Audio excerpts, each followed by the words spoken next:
Dad's on deck with evil dead chick. What's in store when you open the door? Step inside, my little ones. Bring your flashlight and good luck charms. Oh, and good luck charms. Oh. Might get dark. It might get scary. Maybe even a little insane. Crawl out from under the bed. Don't be afraid. Evil Dead Chick is here to entertain and thrill. Daddy's on deck with Evil Dead Chick. Let's hang out till the sun comes up.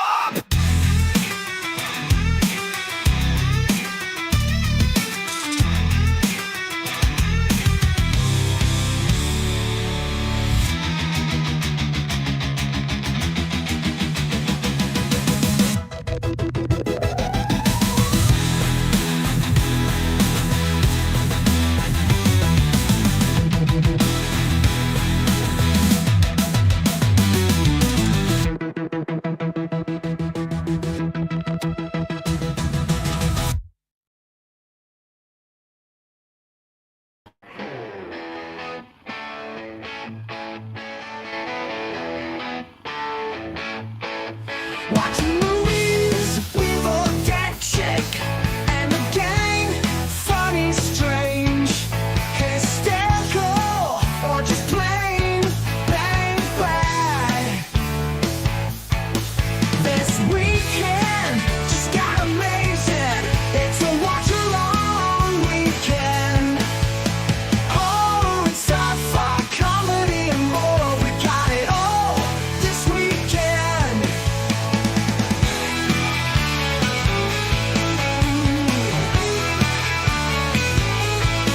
This weekend just got amazing. It's a watch-along weekend. Horror and sci-fi, comedy and more. We got it all this weekend.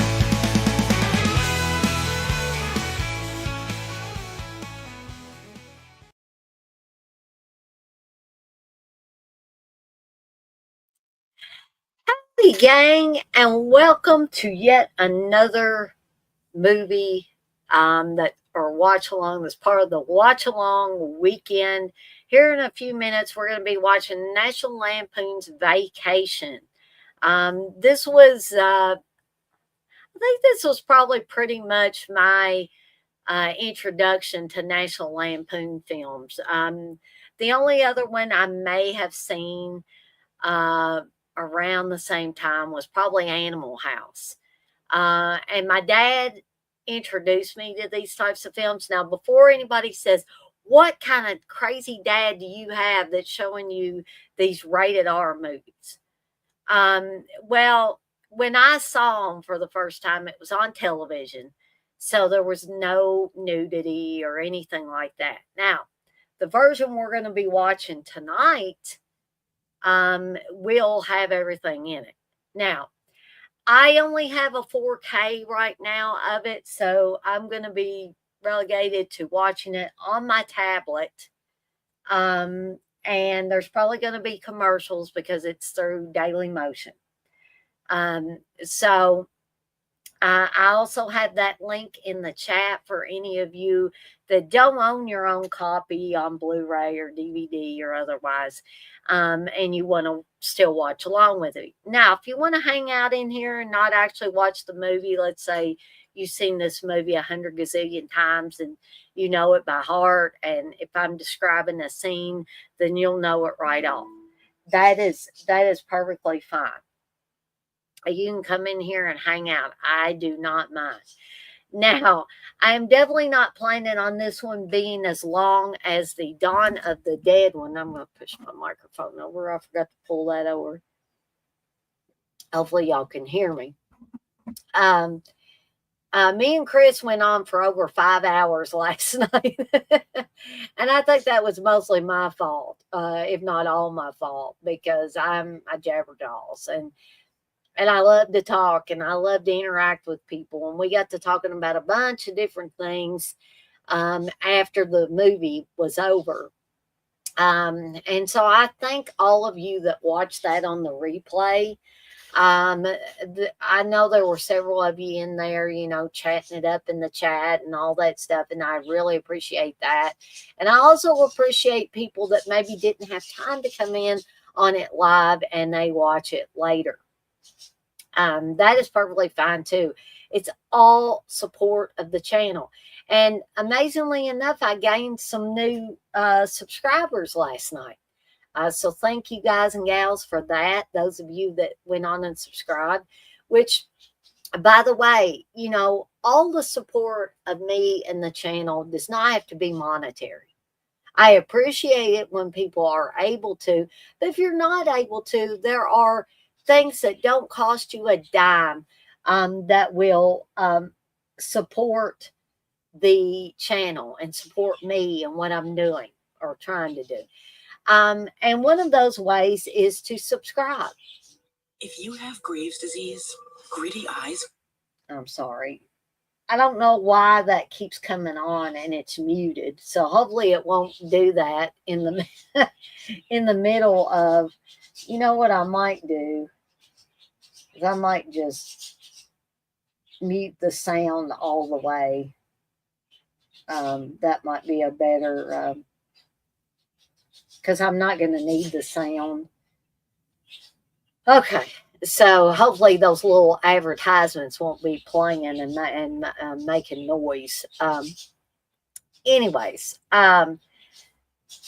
there's subscribing to the channel. That's a way to support me and the channel. You can click the notification bell so you don't miss any upcoming streams. You can like the videos and the streams that you really enjoy. And you can also share with friends and or family members that you think might like the content that I'm putting out. That costs you nothing. That costs them nothing.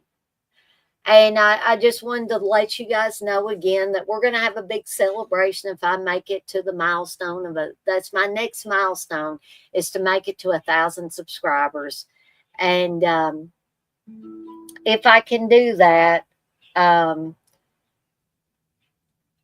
then me and Candace are going to do a little cosplay for you. I'm going to do Cheryl from The Evil Dead, and Candace is going to do Mrs. Roper from Three's Company. So if you want to see that, don't have too many more, about 62 more subscribers, and I will be at that 1,000 mark. I will have reached my other milestone. And we'll do that cosplay for you. Okay.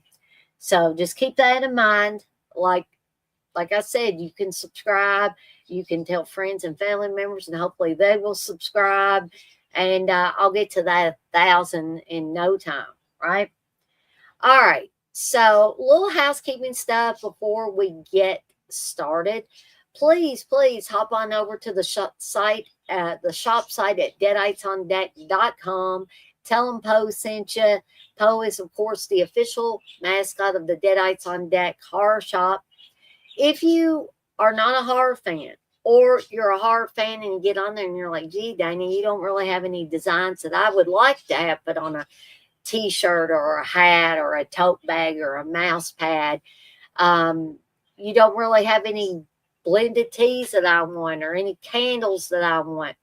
Hey, if you've got an idea or you've got a design that you want to be put on a shirt or a tote bag or a hat or a mouse pad or whatever, even candles and blended teas, if you've got ideas for that and just would rather somebody else do the legwork on it, hey, I'm your woman. So there is a handy dandy form on the homepage of the shop. All you got to do is fill that out. It sends me an email. Let me know what it is you so desire, as long as it's legal. And I'll be glad to work with you to see if we can work out some kind of agreement on price and all that. Okay.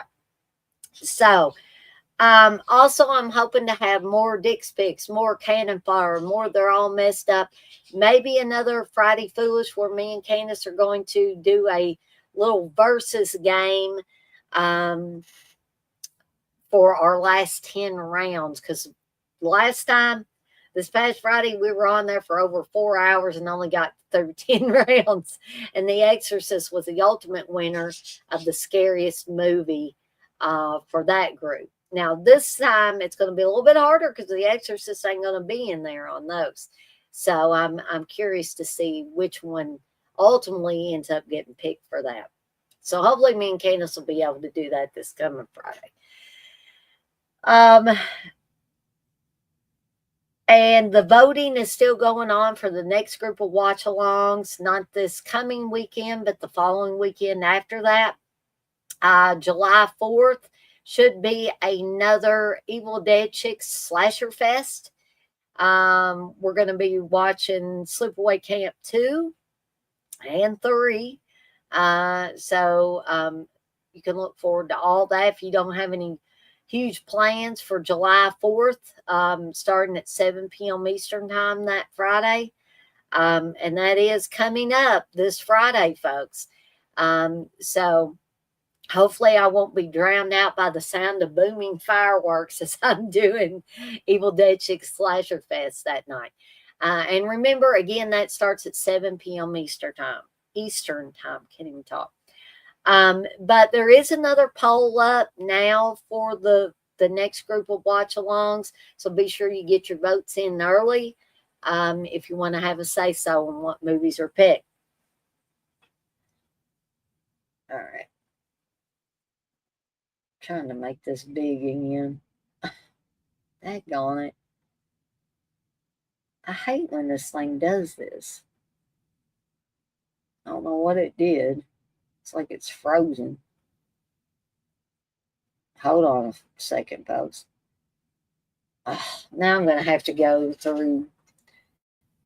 I guess I'm just going to have to let it not sit there and do stuff because or just keep it paused because it freezes up on me apparently. Well, for one thing,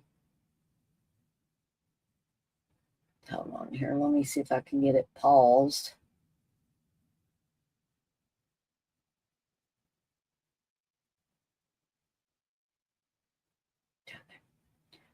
All right. So anyway, I'm going to have to hurry up and get this started before this starts doing something weird again.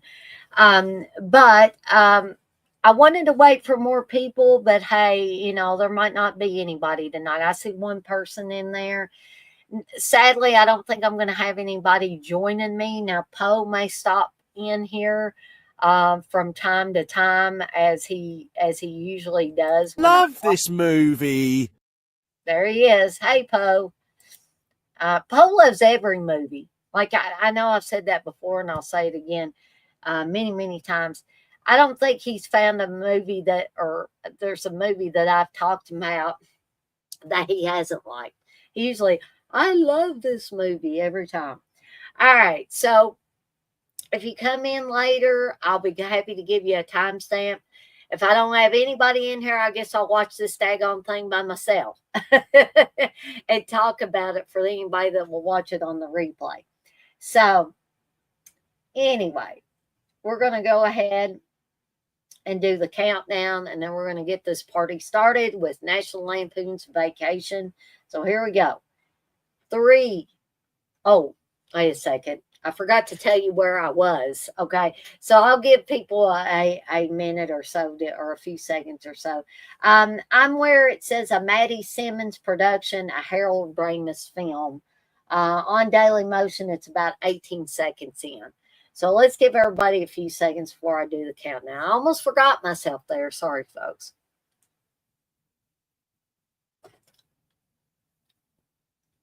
And if anybody does come in here and wants to join me live on the stream, barring it not being just a few seconds before the movie ends, I'll be glad to try to get that link to you. Okay. So let's wait a few more seconds so everybody can get queued up. It's going to be watching along with me. All right, so here we go. 3, 2, 1. Press play. Well, press play. Sorry, folks.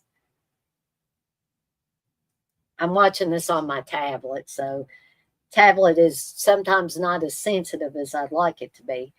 Um, so we're getting the intro. I always thought this was kind of a unique intro, and Lindsey Buckingham is singing that song, Holiday Road. Um, and I have always loved this movie. Like I said, when I first watched it, I watched the TV version of it. And my dad, prior to us getting a VCR and being able to see movies in all their glory, whether they were rated R or whatever, my dad was shocked the first time he saw this on a videotape and it showed Beverly D'Angelo's boobs. Um, Dad was like, "Oh my gosh, I never remembered seeing that." And I was like, "Well, that's because you saw the cut version, Dad. You saw the TV version." He's like, "Oh yeah, you know."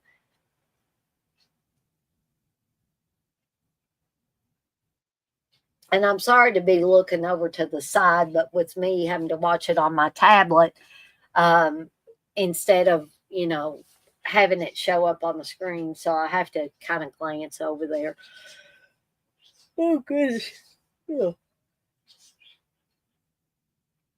Dancing Across the USA, which is another song in this, is also done by Lindsey Buckingham. Yes, the poet, that you are exactly right. They did change the kids' roles several times in this series of films. Now, Dana Barron, there were two Danas that were in National Lampoon's vacation films. Dana Barron, as far as I know, Dana Barron is still alive. And Anthony Michael Hall is Rusty, which is, I mean, that just seems it seems crazy now. Like if we think about the kids being changed over time, like I didn't really think of it that much. Um, that much whenever I was a kid. I didn't even think about it. It was like, oh, the kids have changed, but it was all about the movie for me. It wasn't so much about whether they changed the kids or whatever they decided to do with it. And I'm guessing they just couldn't get the same kids every time, or maybe I don't know, um, maybe the same kids didn't even want to be in another National Lampoons. Um, and there's the family truckster, or what will become the family truckster. Anthony Michael Hall's very young here. I know I got used to later films where he was older, and was playing more of like a high schooler's role than he was here.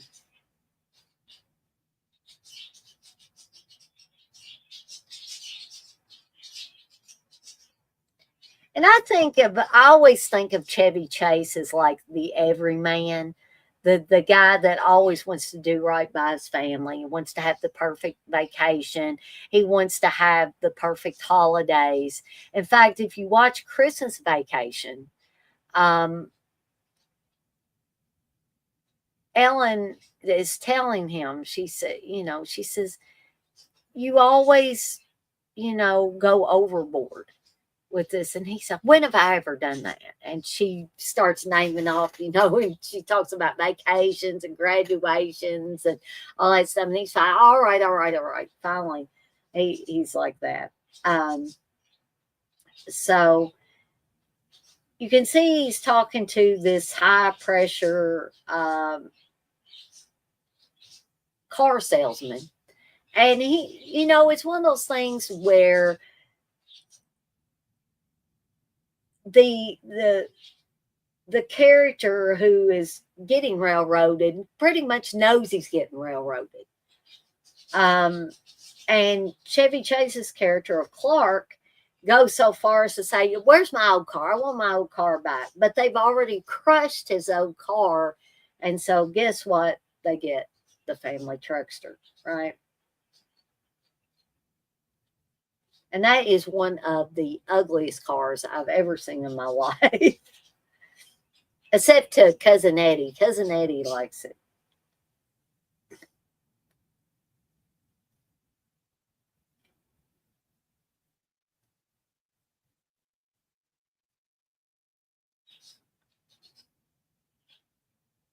And I know there have been people that have said Chevy Chase is an asshole in person, but I was like, I've never met Chevy Chase.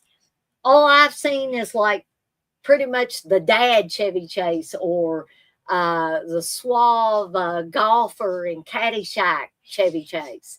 I'm used to those kinds of roles. So I don't have any idea what Chevy Chase is like personally. I just know he's damn funny when I watch him in movies, and I like the characters that he plays. And the chances are I probably will never meet Chevy Chase in my lifetime. I don't envision myself meeting him. Um, so I'll just keep my views on Chevy Chase as an actor in films as is. I know some people say, well, if somebody's an asshole in real life, they don't like to watch them on movies, and that's their prerogative. But if you did that, you know, purely based on what somebody's personality is in real life, um, you'd probably not be watching any movies before long. So I like watching my movies.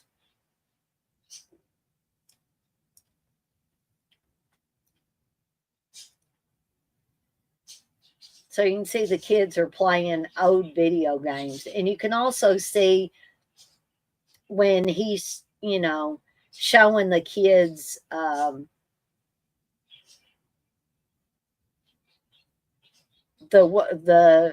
mileage and everything for their upcoming vacation. And this is probably not possible, but the kids turn it into a Pac-Man scenario where there's little dots on the screen on the United States map, and the family truckster is driving through the different states, and they've got a simulated Pac-Man. It looks like a red Pac-Man that's going along and trying to eat the family truckster. And then there's this ship that's got lasers coming out of it. And again, I don't think that is really possible that these kids would be able to do that. Now, it could probably be programmed by a computer programmer to do that, but otherwise, no, I don't think so.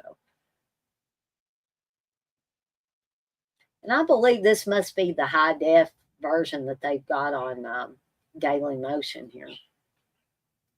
But we were talking about the kids changing. Now there was a second Dana Hill, who played Audrey in European Vacation. Sadly, Dana Hill passed away. She had multiple health issues, one of those being diabetes. And I don't think ultimately diabetes is what completely killed her, but I would think that it contributed. They said that due to one of her health problems, her growth was stunted, and that she was able to play a lot younger than she actually was. So you're going to see a little scene of the kids like they're strangling themselves because their parents are, and I don't know what happened there. So I'm getting a commercial, folks, because it gave me one of those all snap things. So hopefully I'll be able to get back up to speed here in a sec. I don't know why he did that. He usually doesn't do this on Daily Motion. So hopefully if you're watching along with me, We'll be able to get back up in sync here. No, and it freaking started it all back over again.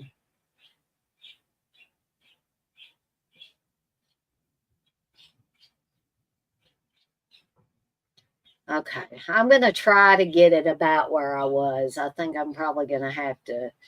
Um, I have no idea why it did that.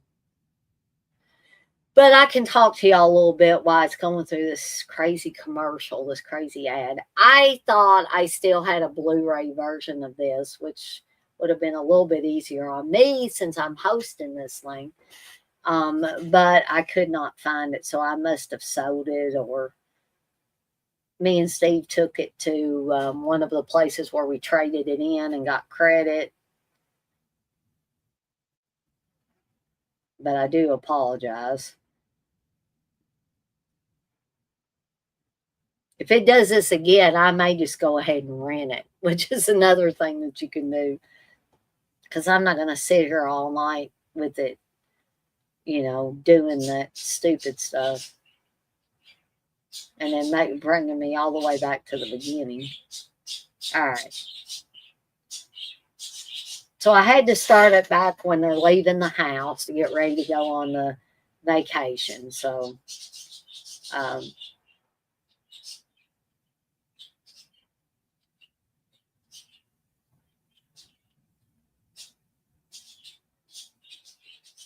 I think it's funny too that when National Lampoon's Vacation came out, their neighbors are all friendly with them and stuff. And then by the time Chris's Vacation came along, they had, Julia Louise Dreyfus, and I forget the guy's name, the actor plays her husband Todd. But they're just like complete jerks to him.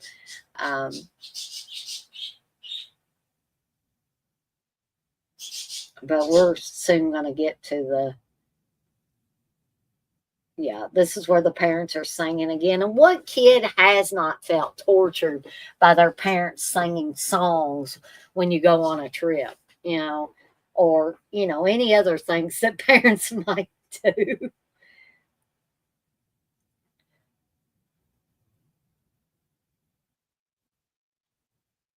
And then, of course, Audrey says, "We don't know any of your songs."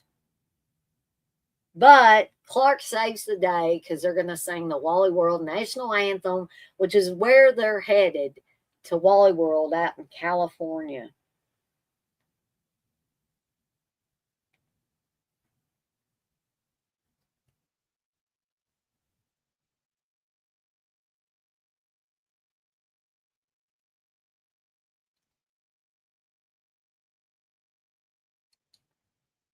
And Dana Barron was, she's been in a lot of stuff, but she was also in He Knows You're Alone, which I know, some people, namely Uncle Bill, says that movie's like watching old people eat.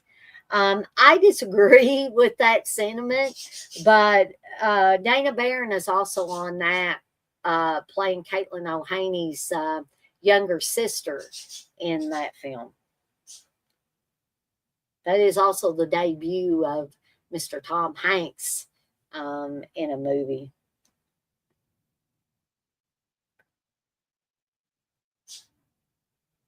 And if you're listening to the soundtrack there, you just heard, I think it was Blitzkrieg Bop by the Ramones.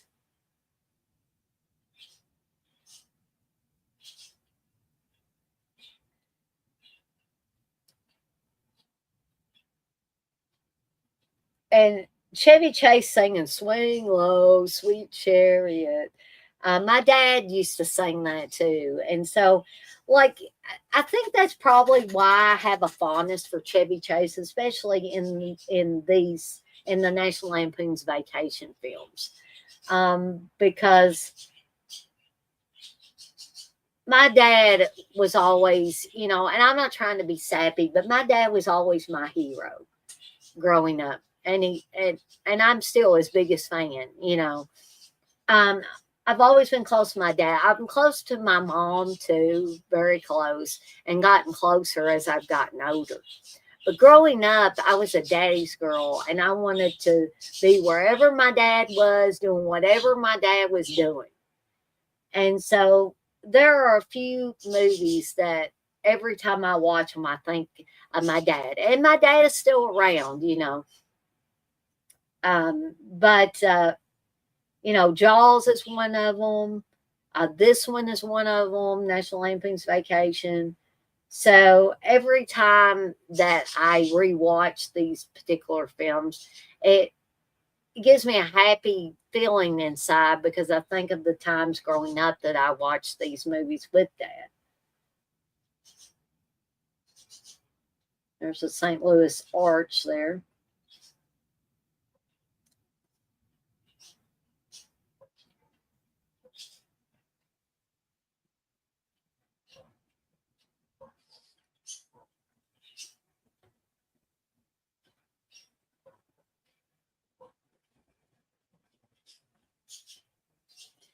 And so I believe this is where um, Ellen says, Clark, I think this is the wrong exit. And he said, it's okay.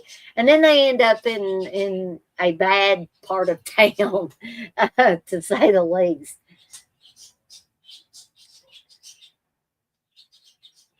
And who hasn't made a wrong turn and got off on the wrong off ramp or whatever and ended up in a pretty seedy area?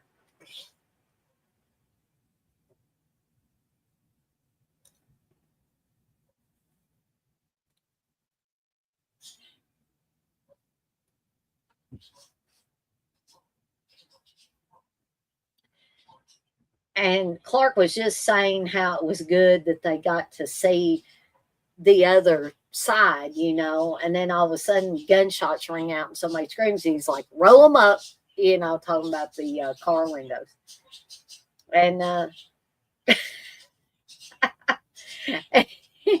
and he has the misfortune of asking a pimp for directions, to which he gets cursed at.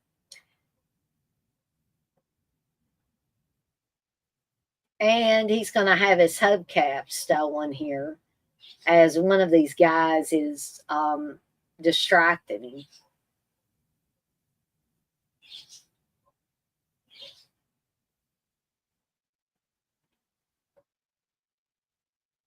And he wants $5. And Clark gives him a 10,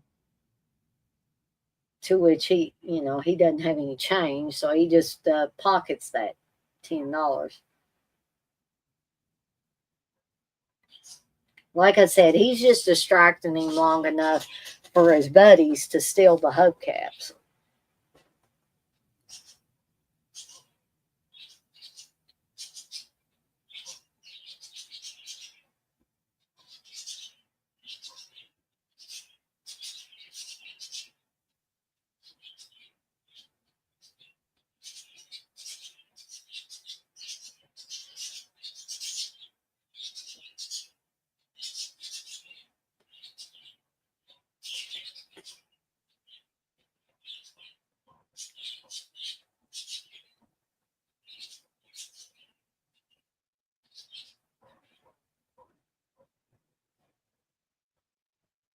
So now I've got another ad, folks.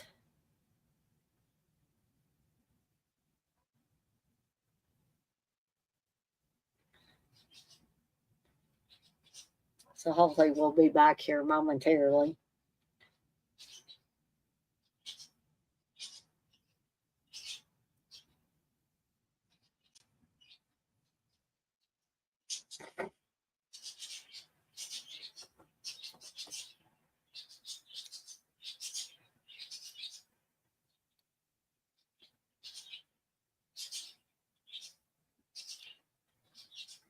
This is the only thing I don't like about watching things on Daily Motion and stuff is because of the daggone ads. But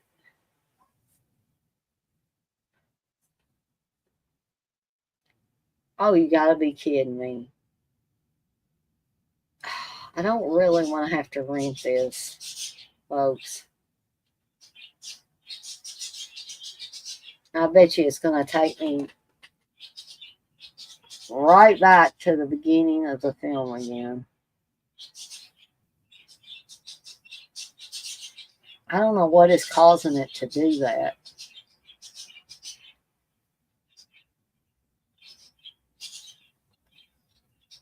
It's probably a good thing I don't have very many people in here right now because this thing is messing up.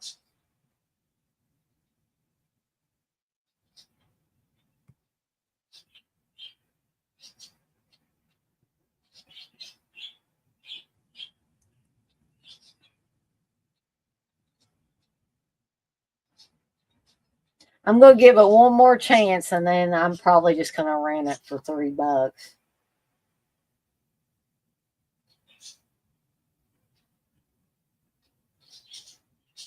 I don't know what in the hell it's doing. Now it's not even getting past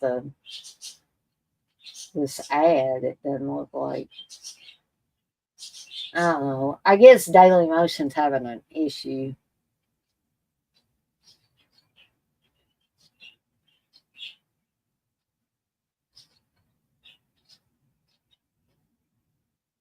I can't believe.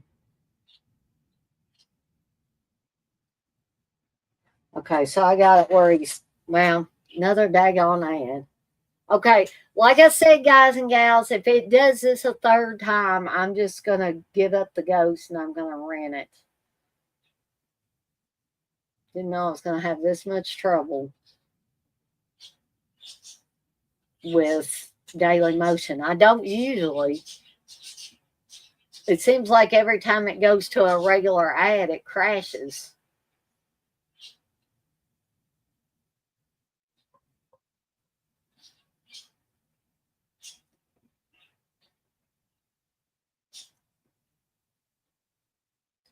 Of course, I haven't been on Daily Motion in a while, so maybe there's something going on with it. I don't know.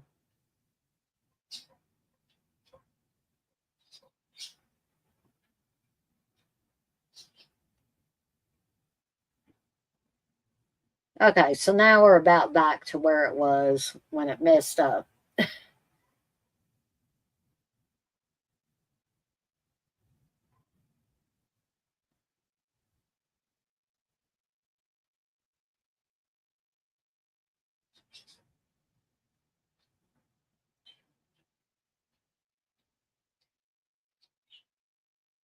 So Clark's wanting to get frisky here with Ellen because the kids are in the back seat asleep, and he says, "Want to relive an old memory."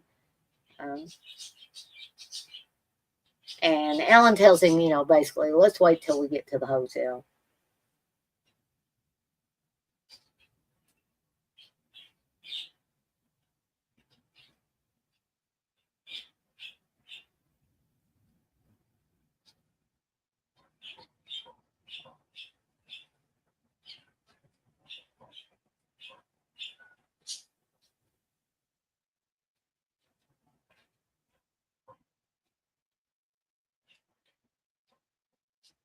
So Ellen's head has gotten stuck under the steering wheel. The kids are awake.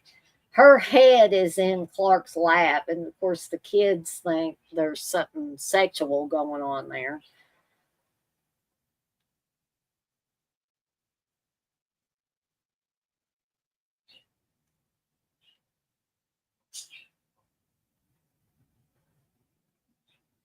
So Clark proceeds to tell Ellen that he's not tired. She doesn't want him falling asleep behind the wheel, but they need to find a motel.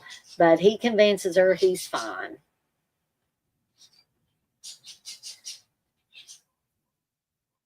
And this also happened in another John Hughes related film, which this is John Hughes related. In Planes, Trains, and Automobiles, if y'all remember. I don't think most people would be this lucky, that as lucky as Clark is, that they don't get killed. Of course, that wouldn't make this very funny, would it?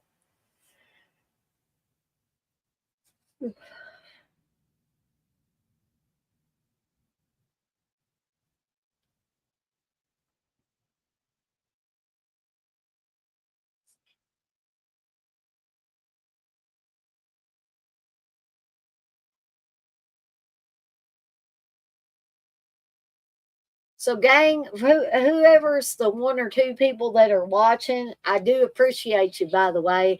But I'm going to have to remove myself from the stream momentarily. Y'all keep watching if you're watching along, and I will be right back.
Okay, gang, I'm back.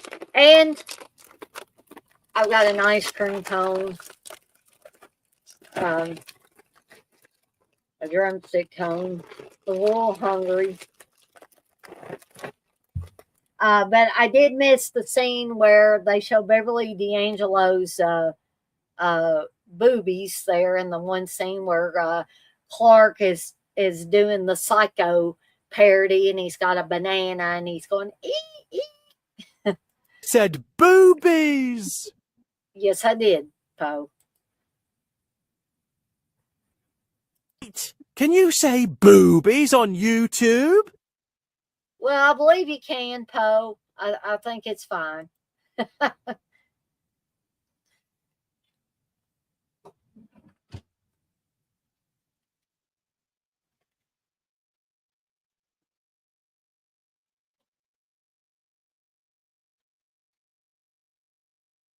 So now they're in Dodge City, Kansas.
So here's where Clark provokes the bartender.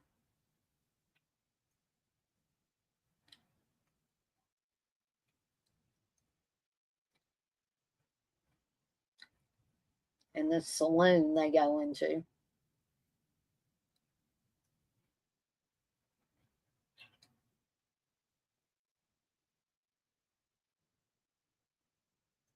So hopefully it's going to another commercial now, folks.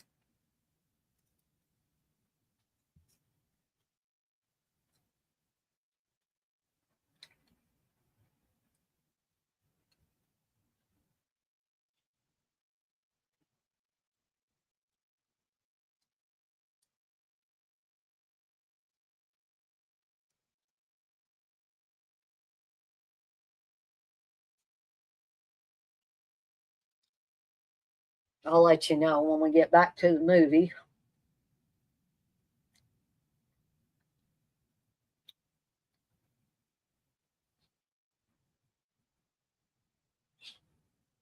And it appears that Clark gets shot, but it's all like he tells Ellen, oh, it's all part of the act, honey.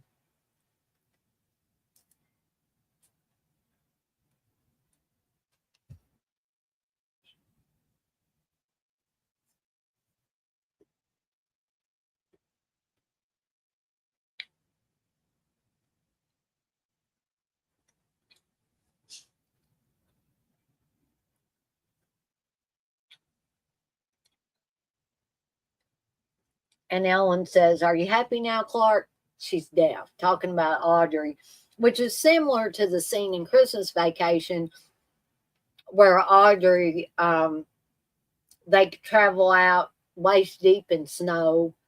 And daggone it, did it again, folks. All right, here we go. I'm not messing with this anymore.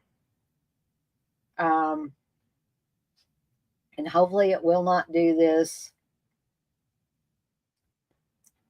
if I rent this daggone thing. Just bear with me, folks.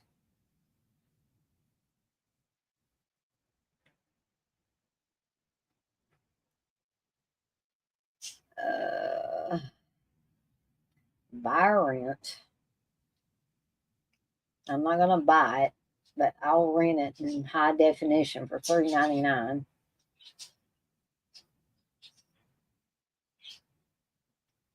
Let's do this.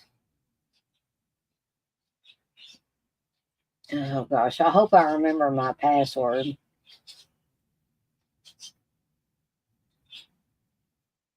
That's not it, is it? Oh, for pity's sake, folks, I am so sorry.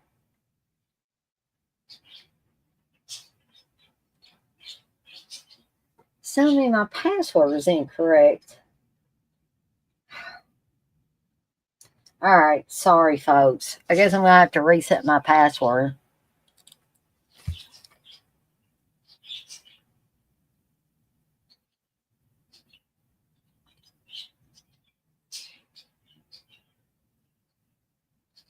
And I'm going to have to get the code from my email. Sorry, folks.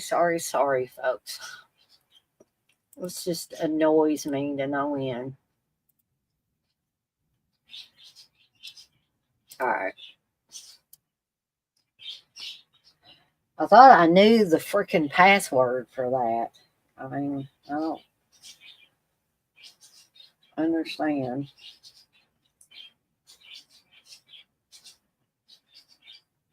Well, it's not a phone, it's a tablet, folks, but all right.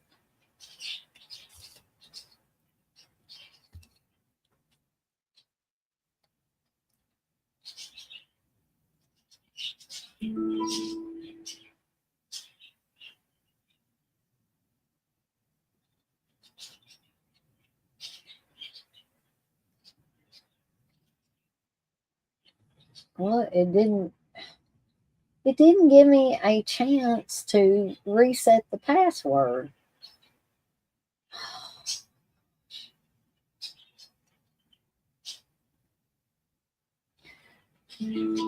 Hold on, folks. I don't know why it did that.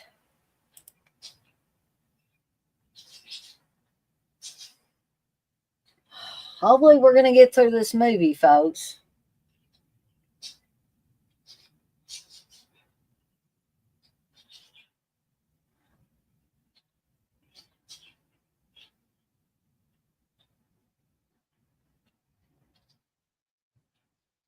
Okay, now, I guess maybe it was wanting this password. I have no earthly idea.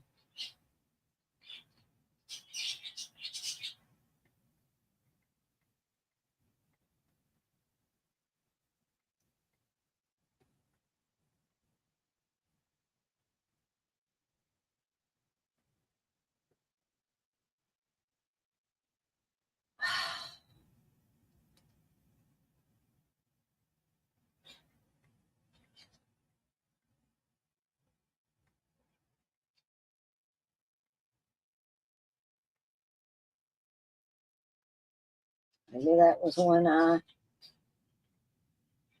used before. I don't know.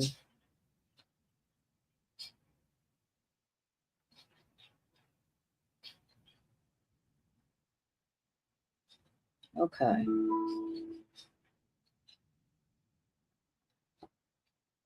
Let's try this again, shall we, folks?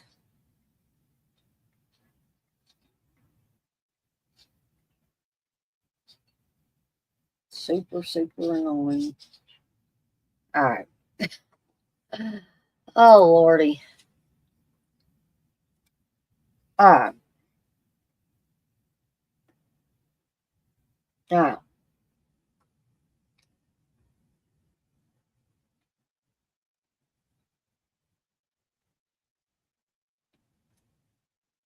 Let's see if we can get it back to about where it was.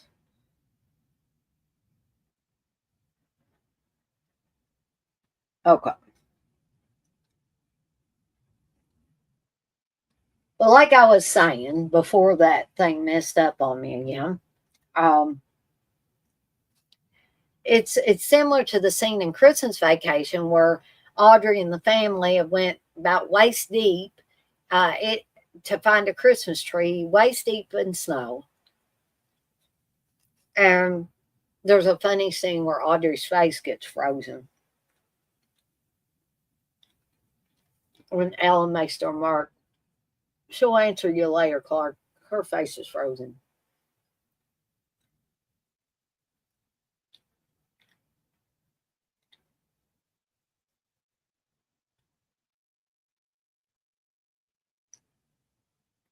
So we're going to see several shots of Christy Brinkley as the girl in the Ferrari.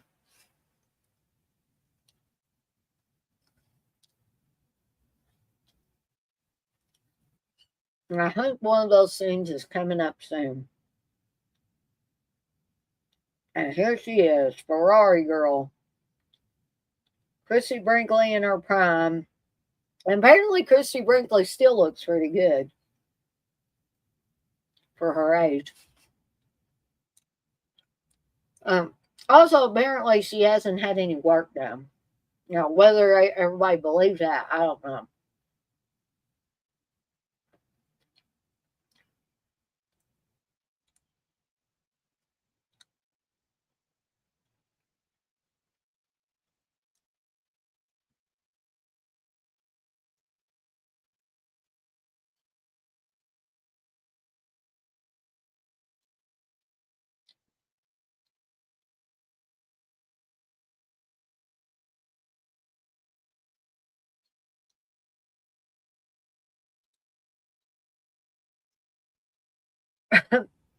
To which Clark is singing Love for Sale now. And now they're at Cousin Eddie's house in Coolidge, Kansas.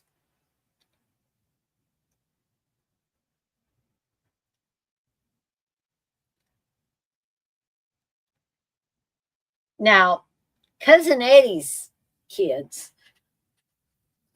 they have changed over the series of movies as well.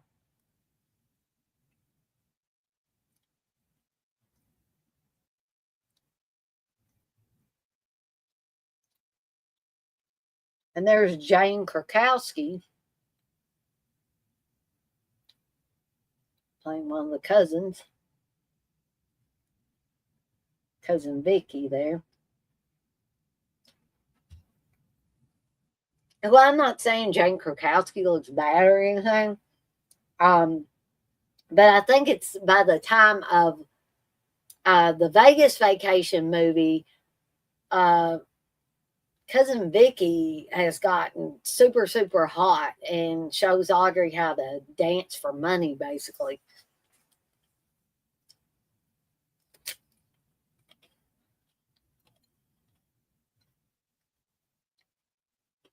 And this is another movie that, although it probably could get made, there are certain things that probably wouldn't be allowed to be put in it. And we're going to see one of these things coming up.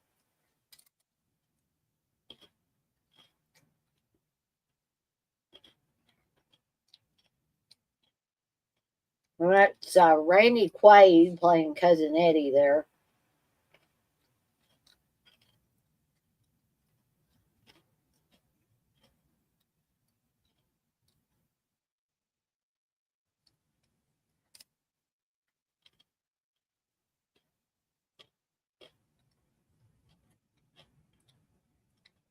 So the scene I'm talking about is here, where they're up on the Audrey and Cousin Vicky are on the seesaw,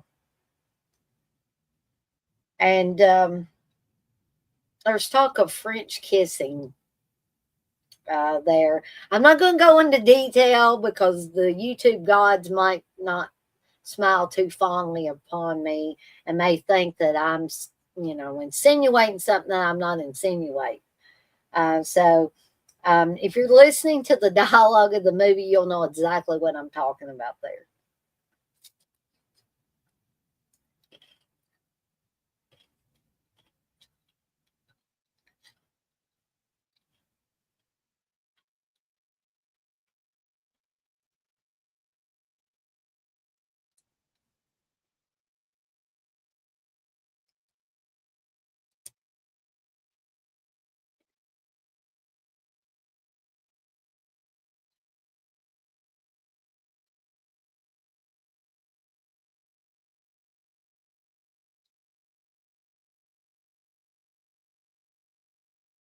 And so Cousin Dale is telling Rusty all about adult magazines and how you can use them.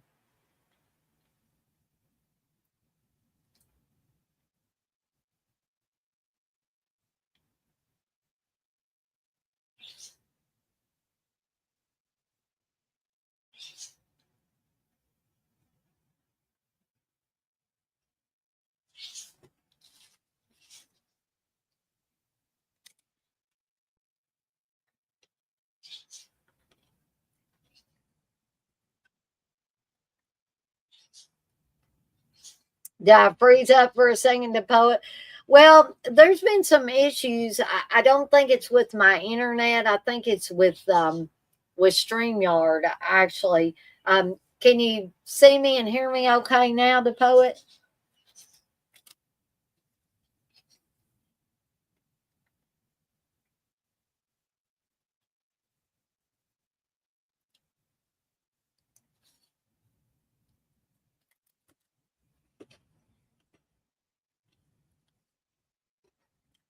If it keeps doing it really bad, I can always take myself out of the stream and bring myself back.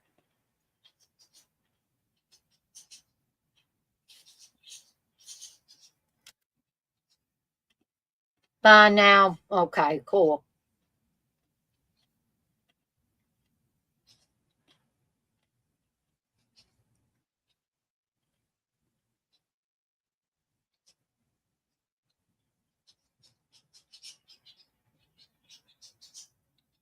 And there's Aunt Edna.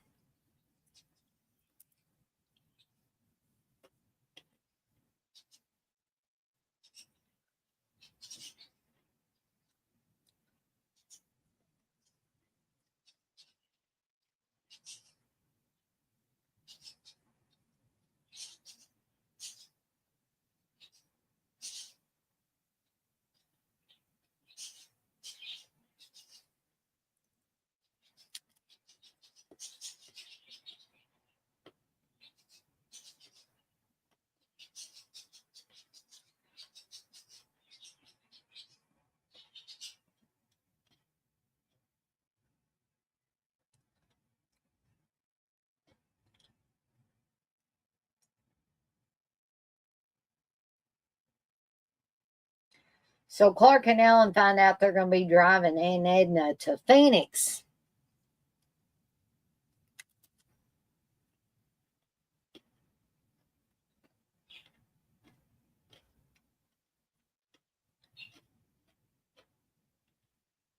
This thing coming up where Audrey basically tells cousin Vicky that, being a farmer's not too cool, to which Vicky's going to reply, how cool is this? And shows her a bunch of joints in a shoebox. Well, not joints, sorry. Marijuana.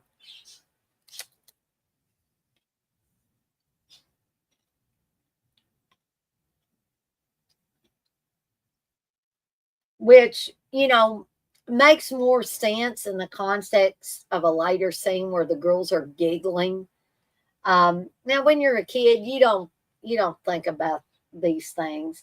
You just thought maybe they were playing around or something. But when I got a little bit older, I was like, why are they laughing so crazily in this scene? And it's the scene where Clark and Ellen and the kids are getting ready to leave with Aunt Edna, and Vicky actually gives Audrey some of her stash, and they're laughing and stuff, and you just know they've been smoking it already.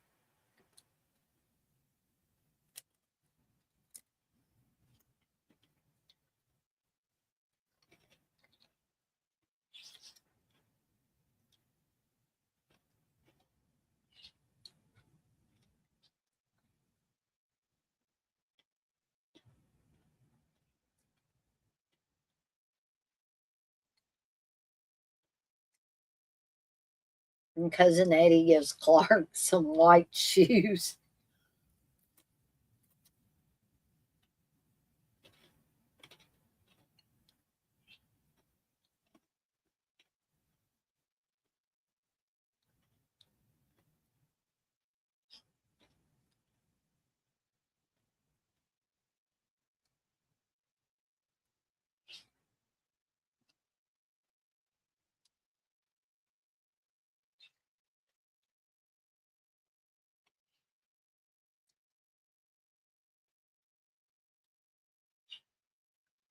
And Clark also finds out that they're not only going to have to transport Aunt Edna, but her dog Dinky as well, who does not like Clark.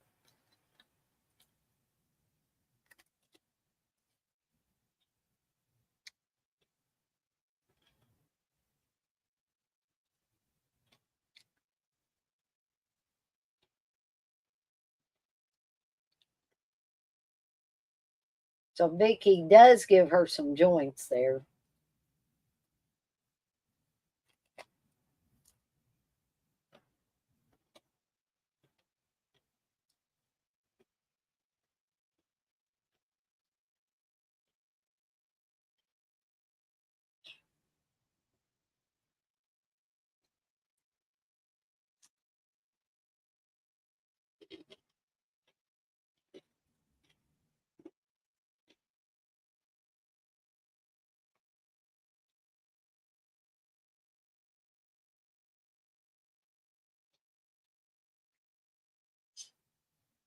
I don't think Rusty's playing with the dog there.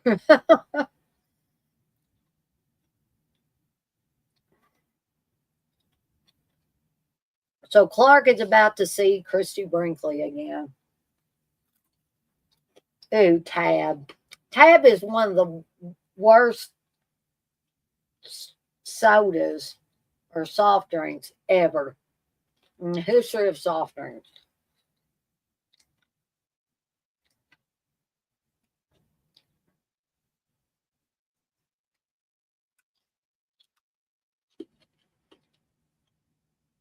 And they're also going to, unfortunately, too late for Clark, find out that the dog peed on the picnic basket that had all the sandwiches in it.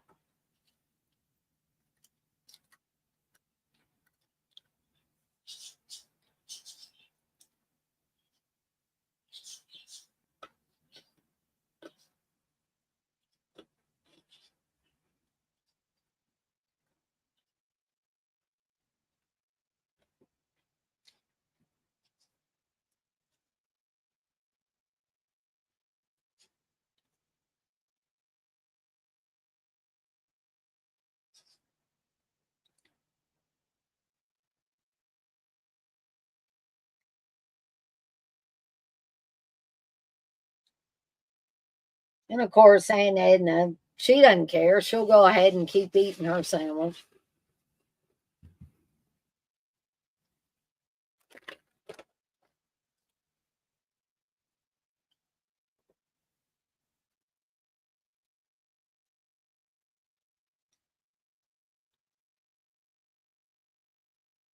The idea, especially when I was a kid, of going cross country somewhere seemed so exciting.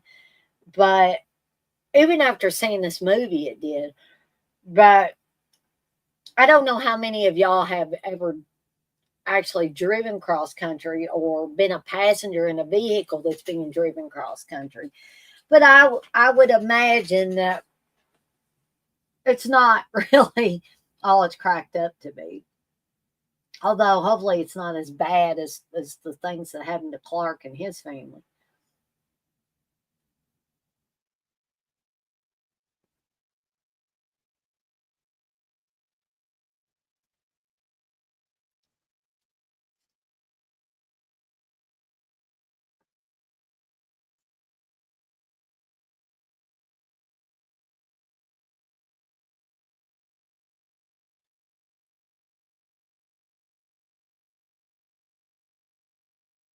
So here is Brian Dole Murray, Bill Murray's brother, who has showed up in more than one of these, including Christmas Vacation, where he plays Clark's boss.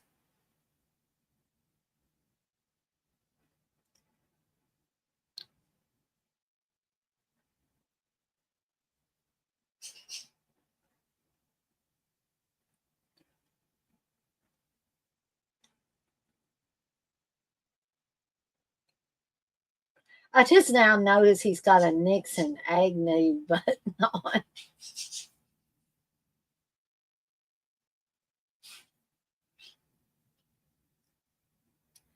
And this pool, it's not one that you'd want to swim in.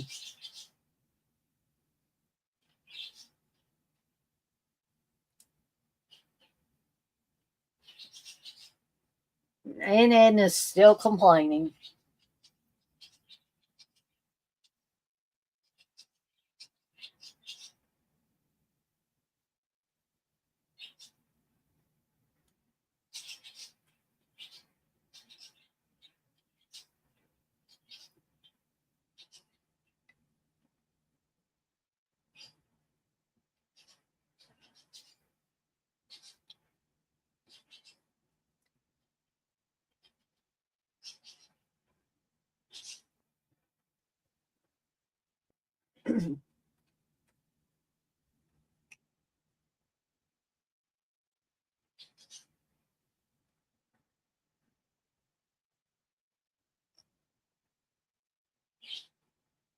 And so they can't even have a little intimate time together without Dinky trying to attack Clark.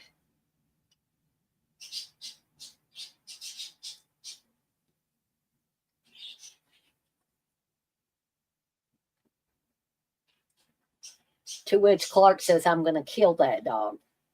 Keep that in mind, folks.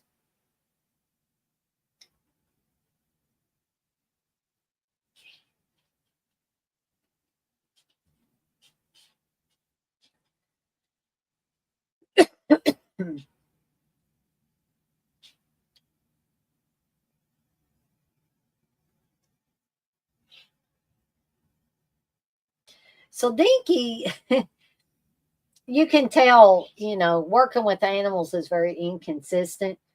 Dinky goes from showing his teeth and growling and stuff to being very friendly with the kids all of a sudden.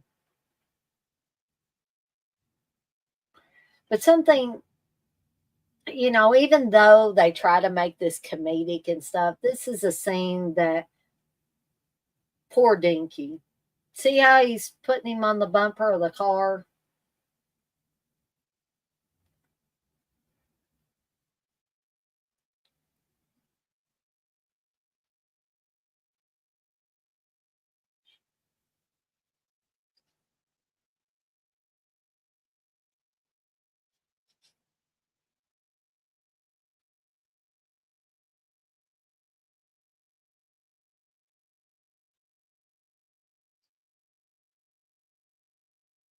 So you notice that we never saw Clark untie Dinky from the bumper. And there's a rattling sound.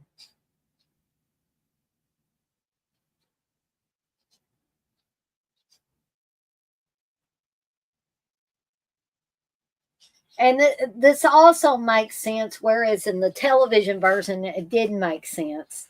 Why Audrey hands Aunt Edna her purse. Remember what was put in her purse earlier that cousin Vicky gave her. And a cop has pulled them over. So you can put two and two together if you watch the full version.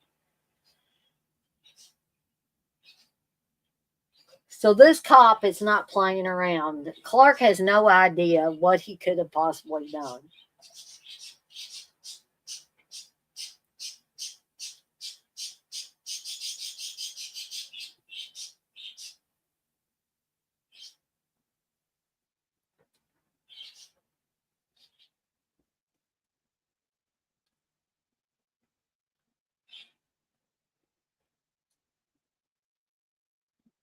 So Clark realizes, looking at the leash and the collar. And if I remember correctly, I don't think the leash was and collar were that color.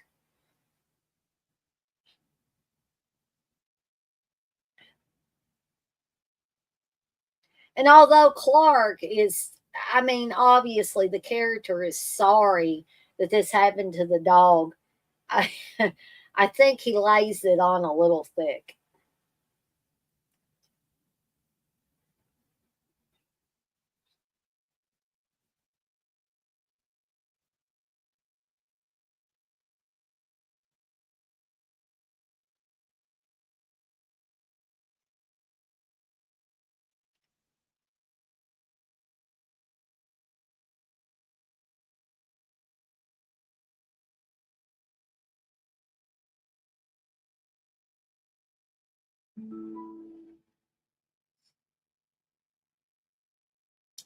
So keep in mind, this is Aunt Edna's dog. And everybody knows what happened except Aunt Edna. But the cop's going to let the cat out of the bag here.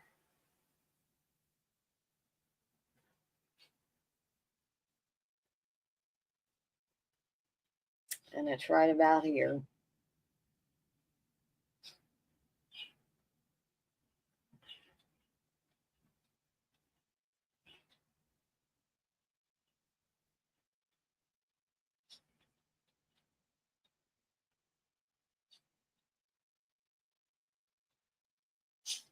I always thought this was funny too. Here they're getting food at this drive-in restaurant, and for some odd reason, the car window just breaks, and the tray spills all the food everywhere. And here's Ferrari Girl again. Guys, I'm going to have to step away. I hate to, but I'm going to have to step away here for just a second, okay?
I'm sorry, gang. I had to go, and the poet's probably left too now.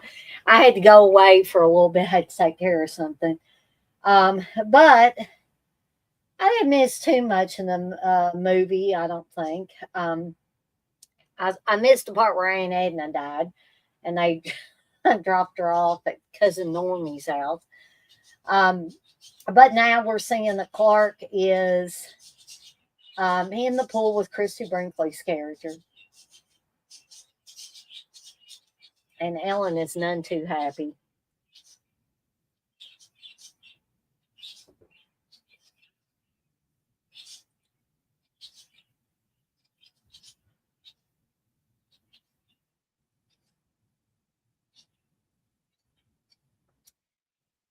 No offense to any man that's in here, the poet you include if you're still in here, but this is a perfect example of how men do stupid things.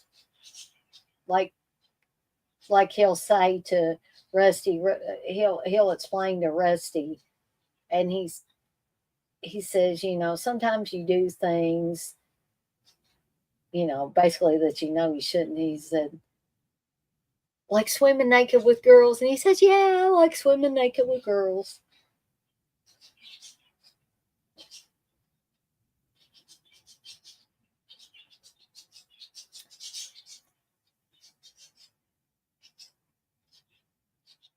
And this makes more sense why Audrey's got the sunglasses on in the middle of the night, as well. And, again, they may have made that look like a cigarette. You can clearly tell that's a joint, but they may have made it look more like a cigarette, or not even showed it on TV. They may have just showed her with the lighter, and then Rusty makes a comment about, cut it out, Audrey, you don't even smoke.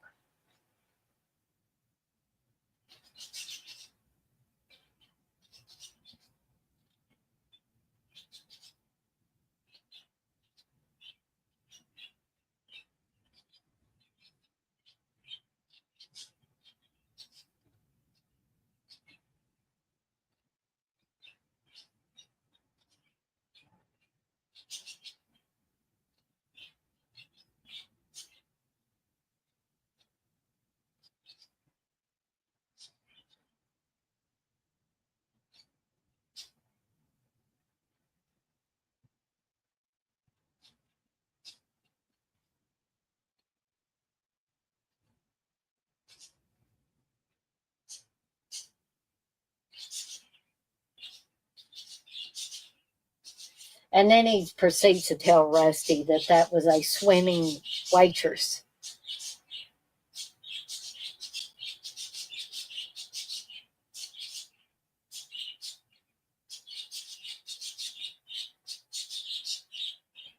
And then he asked Rusty, or Rusty asked him, you think Mom will buy it? And he's like, good talk, Russ.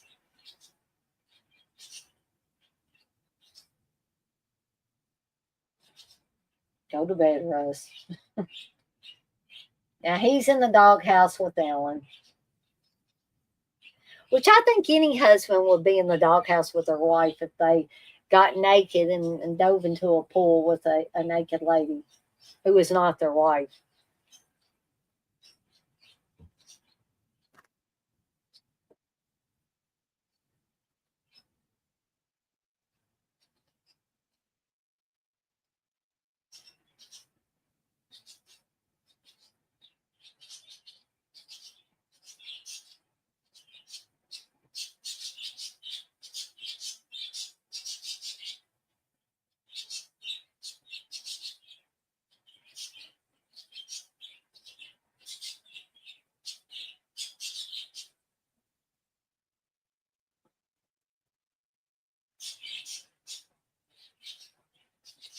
So then Ellen forgives him.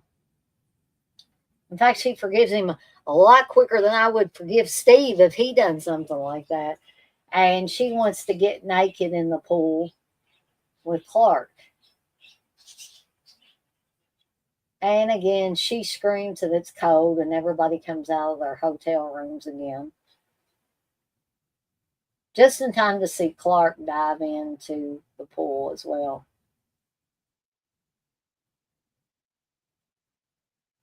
And now we are in the last quarter of the movie, last part of the movie.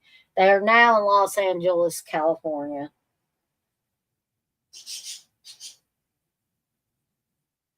And they're pretty close to Wally World.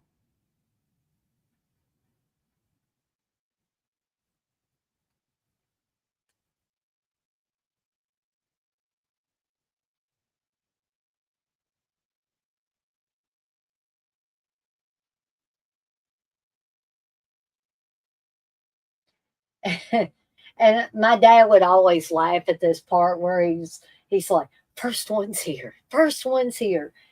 Not even thinking that it could be a possibility that the park could be closed because there's absolutely no one there in the parking lot other than them. No one's riding the rides or anything.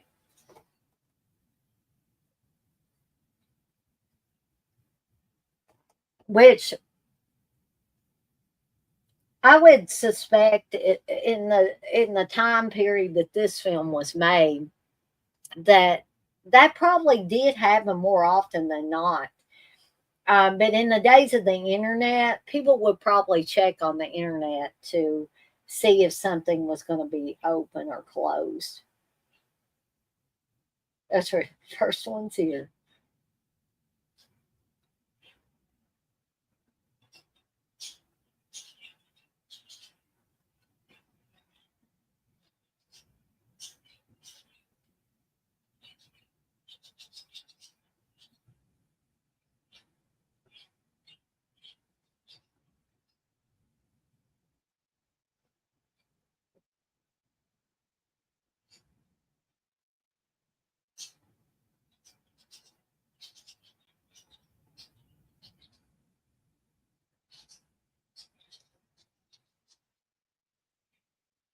And who hasn't felt like this when they made this epic trip to get somewhere and they're finally there?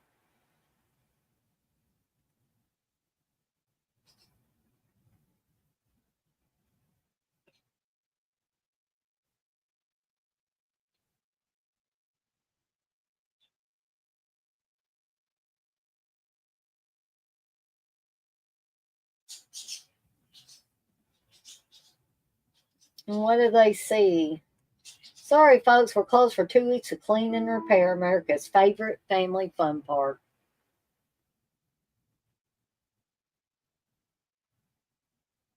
Now, a normal family would be very disappointed and they would just leave and hope to come back another year, right?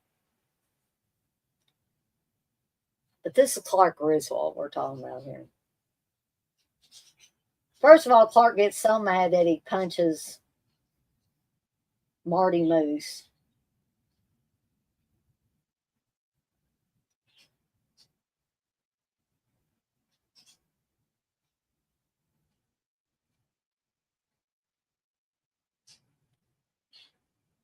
And Clark completely goes off the deep end as he does on all these movies. And um, it looks like they're leaving Wally World, but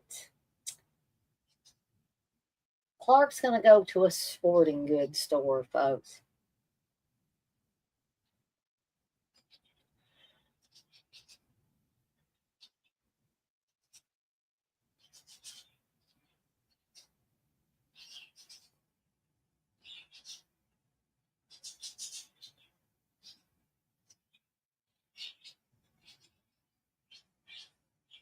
And then they're back.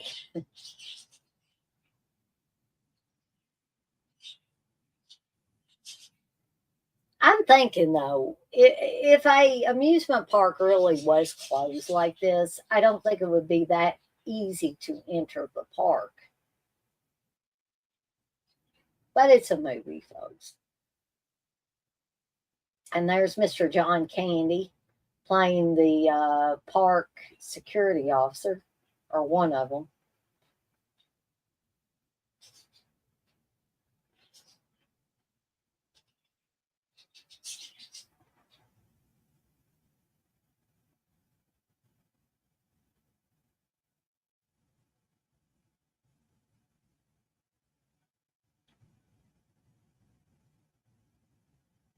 And Clark's developed a ruse, this big story about how this is a summer inspection. And it appears that he's got a gun. Now, we're going to find out that this is not like a gun with bullets in it, unless you count BBs as bullets. Because had this been another type of gun, then it would have been another movie altogether.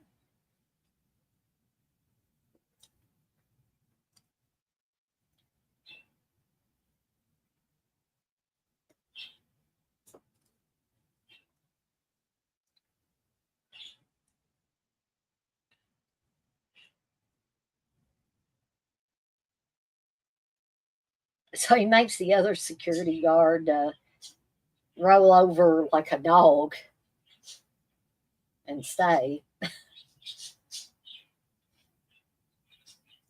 So now they're, forcing John Candy's security guard character to ride the rides with them, or at least Clark is. So Ellen's telling the kids that, your father may be going away for a long time.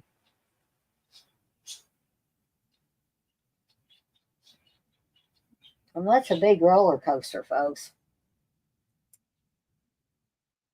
The Screaming Mimi, I believe.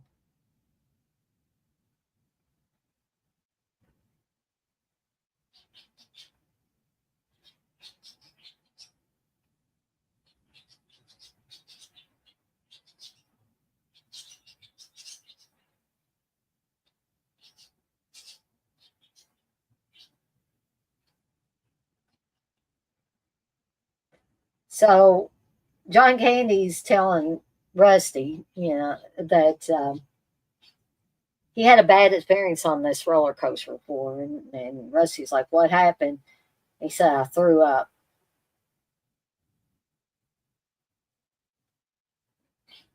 I've been on a big roller coaster like this, and I love roller coasters, but some people are not fans of coasters.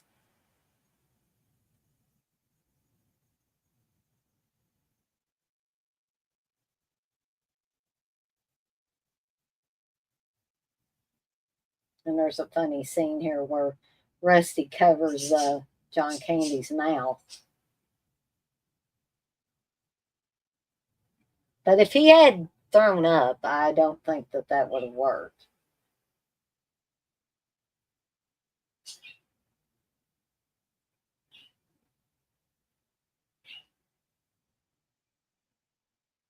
And here comes the SWAT team.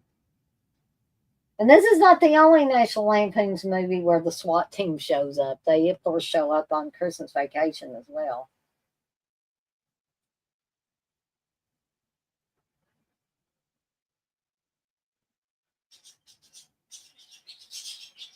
Screaming Mimi.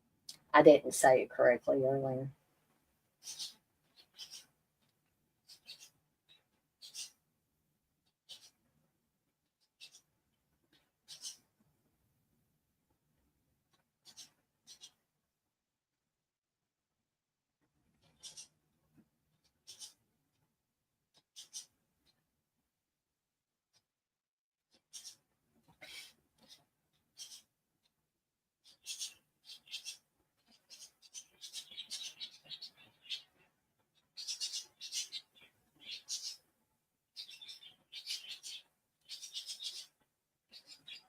So then John Candy's character is getting kind of wise. He says, that's not a real gun, is it, Clark?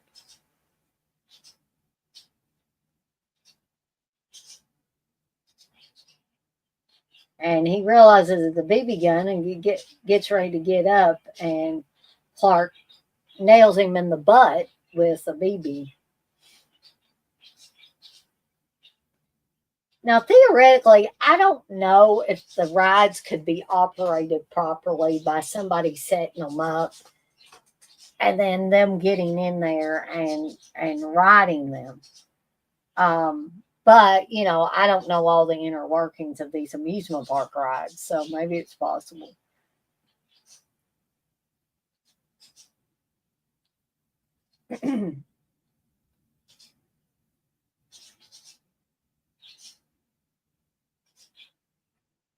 Perhaps maybe they had that other security guard handle it.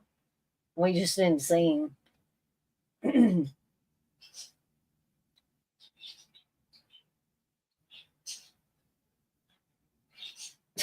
I saw that scene where he's biting on John Candy's arm there.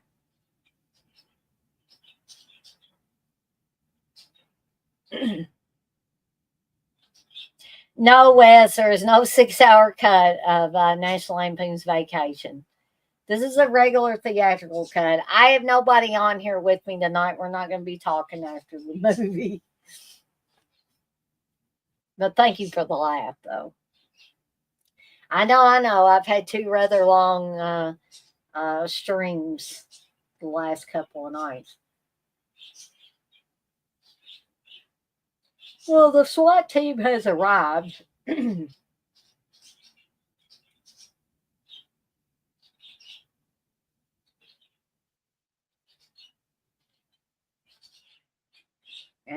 Mr. Wally is showing up. And this guy, for those of you with a sharp eye, the guy playing Roy Wally here, played the grandpa on the Tales from the Dark Side episode, A Case of the Stubborns. He was the rotting grandpa that refused to believe he was dead.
So Clark manages to weave a tale, including all the unfortunate things that had happened to him along the way, into this elaborate story to gain sympathy from Mr. Wally.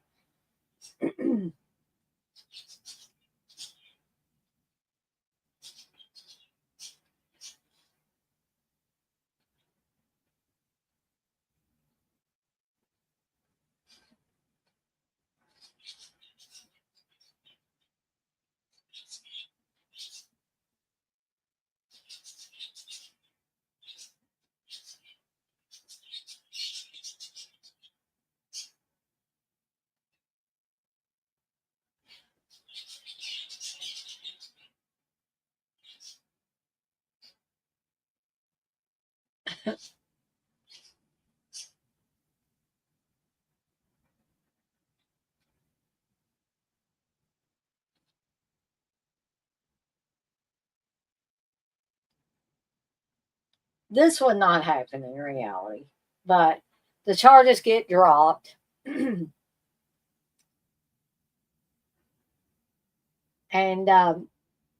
these are going to be the ending shots of the movie. Of all of them riding the Screaming Mimi, as well as other various pictures from their vacation.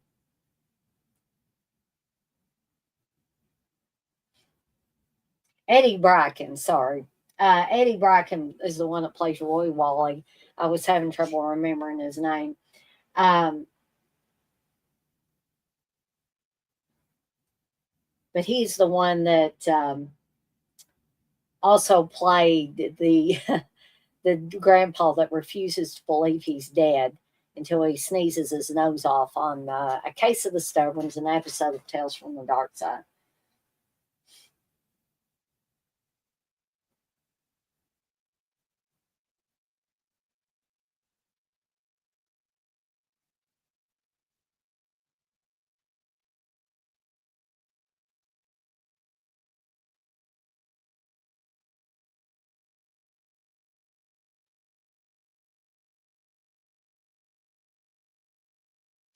And the final shot of this coming up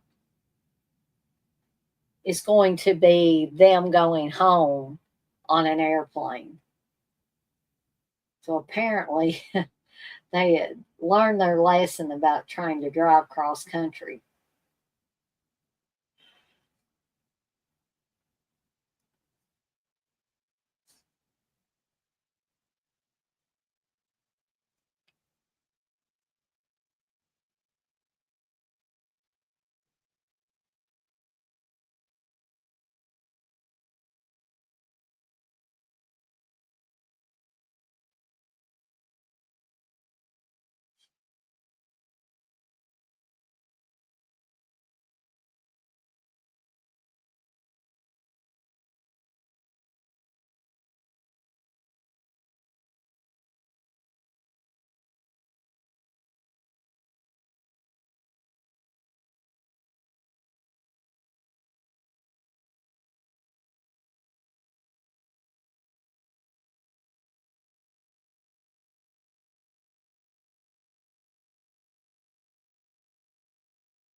And there they are on the airplane going home. And that, folks, is the end of National Lampoon's Vacation. I hope those of you that were able to join me for this enjoyed it. For those of you that will watch it on the replay, I appreciate that as well. The poet, Wes, I appreciate y'all being in here for the time that you were in here. And I guess that's all from me. I'm going to go ahead and get off of here for the night. But as always, I'm off like a dirty shirt. This shirt ain't dirty, but I'm off like one. And I want to remind everybody, as I always do before I get off of here for the night, to be kind to one another and blaze that trail. Have a fantastic rest of your Sunday night, folks. And I'll see everybody next time.